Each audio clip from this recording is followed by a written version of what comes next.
A day on my life as a pre-service teacher at South Hills International School. So here, nagpagpaparajud ko ba kay lain masud kayo no mo tubang tag mga student na to nun haggard kayo to now. So at least first impression nila sa teacher, gwapa, di ba?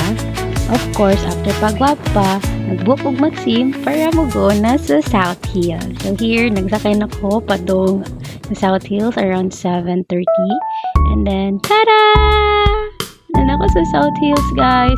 Actually, guys, nag-wait ko anig mga 1 hour kay naguna mo good ko and na-late ako ang mga kaupan, no? Then, lain man kayo mag-una-una ko. Wow, hilas your kay ko, no? So, that's us. That's my advisor, our pretty advisor, and also her assistant, si Ate Steph. Hoy, hi Ate Steph. So, here na nami sa inside the South Hills together with Doc Fry, the principal. And here is the preschool classroom sa South Hills. Very cute jud kini. Actually, dako jud kini siya, guys. Wala kay ko ka video. Ang whole underground sa South Hills maunay room sa preschool. So, dako jud kay siya. Here, guys, is nag-lunch na me after the dismissal of our preschoolers since 11 o'clock lang sila kutob. And also, sad wala sad kay sila yung mga activities since nag-practice lang sila for their incoming culminating for buwan ng wika, no?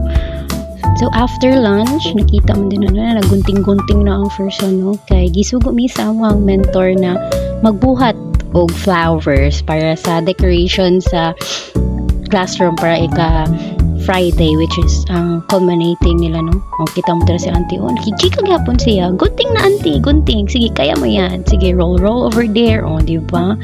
Actually, guys, wala kay ko naka-video sa i-practicean sa preschoolers kaniha since we are not allowed talaga na mag-take og video, no? And also sad, very busy kaayo ang first son. Oh my God!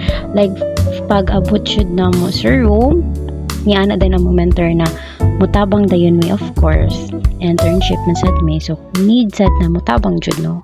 Okay, in the future, kami naman say magbantay, mag-teach ang mga children.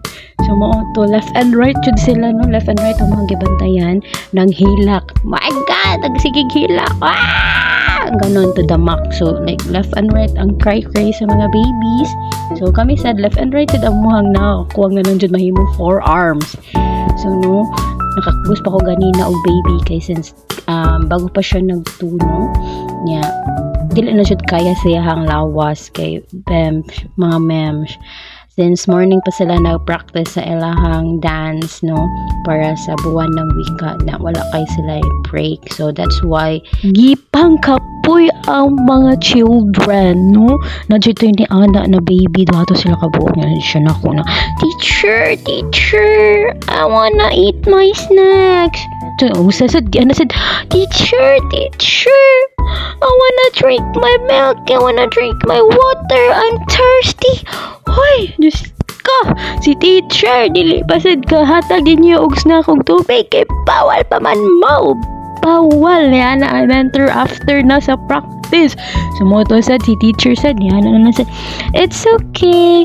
After we done practicing, you can eat your snacks, you can drink your milk, you can drink your water.